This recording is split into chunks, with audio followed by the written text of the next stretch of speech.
1984, capítulo 14. Por fim acontecera. Chegara a esperada mensagem. Pareceu-lhe que a vida toda estivera esperando aquilo. Caminhava pelo longo corredor do ministério e estava quase no local onde Júlia lhe metera o bilhete na mão quando percebeu que o seguia alguém mais encorpado do que ele. Essa pessoa, fosse quem fosse, tossiu um pouco como um prelúdio à fala. Winston parou abruptamente e voltou-se. Era O'Brien. Afinal, encontravam-se face a face e pareceu-lhe que o seu único impulso era fugir. O coração martelava furiosamente.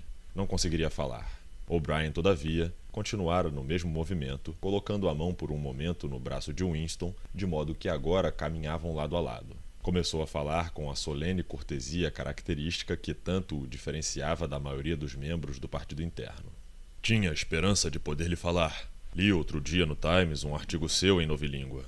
Tens um interesse erudito na novilíngua, não é? Erudito? Não. Eu sou um mero amador. Não é o meu forte. Nunca tive nenhuma interferência na construção do idioma. Mas o escreves com muita elegância. E não é apenas minha opinião. Recentemente conversei com um amigo teu, que é um perito. No momento, foge-me a memória o nome dele. O coração de Winston tornou a pular doloridamente. Era inconcebível que aquelas palavras não fossem referência a Sime. Porém, Sime não estava apenas morto. Fora abolido. Era uma impessoa. Seria mortalmente perigoso fazer-lhe uma referência identificável. A observação de O'Brien deveria, evidentemente, ser tomada como sinal, código. Dividindo uma pequena crime-ideia, os dois tornavam-se cúmplices. Tinham continuado pelo corredor, mas de repente O'Brien se deteve.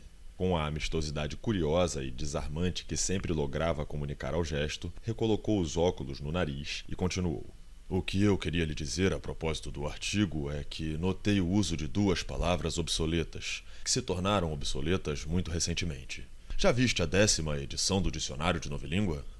Não creio que já tenha sido publicado. No departamento de registro ainda usamos a 9ª. Creio que a 10ª edição só será publicada daqui a alguns meses, mas foram preparados alguns exemplares especiais de amostra. E eu recebi um. Talvez gostasses de examiná-lo. Apreciaria imenso. Winston percebeu imediatamente aonde levava a conversa. Algumas novidades são muito engenhosas. A redução do número de verbos, por exemplo. Creio que gostarás de ver isso.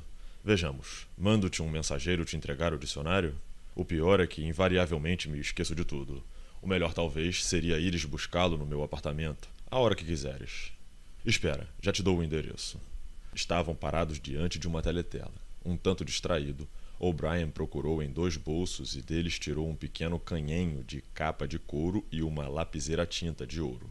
Logo abaixo da teletela, em posição tal que pudesse ser lido por quem estivesse de plantão no outro extremo do fio do aparelho, ele rabiscou um endereço, arrancou a página e deu a Winston. Em geral, estou em casa à noite. Se não estiver, minha empregada te entregará o dicionário.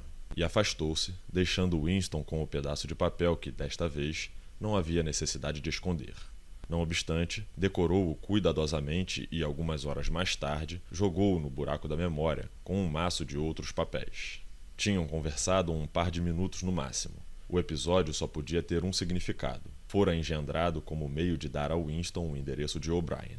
Isso era necessário porque, exceto pela pergunta direta, não era nunca possível descobrir onde morava uma pessoa.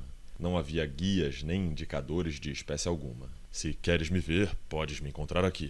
Era esse o sentido da mensagem de O'Brien. Talvez até houvesse um recado oculto no dicionário. Fosse como fosse, uma coisa era certa. A conspiração com que sonhava existia e ele alcançara a sua periferia. Sabia que mais cedo ou mais tarde obedeceria ao chamado de O'Brien. Talvez amanhã, talvez após longa espera. Não tinha certeza. O que estava acontecendo era apenas o desenvolvimento de um processo iniciado muitos anos antes. O primeiro passo fora um pensamento secreto, involuntário. O segundo fora o início do diário. Passara das ideias às palavras e agora das palavras aos atos. O último passo era algo que teria lugar no Ministério do Amor. Ele o aceitara. O fim estava contido no começo, mas era assustador. Ou mais exatamente, era um prenúncio de morte, como se estivesse menos vivo. Até mesmo falando com O'Brien, um tirintar de frio se apossara do corpo de Winston quando o significado das palavras calou. Tivera a sensação de pisar na terra úmida de um túmulo e não era consolo algum saber que o túmulo lá estava à sua espera.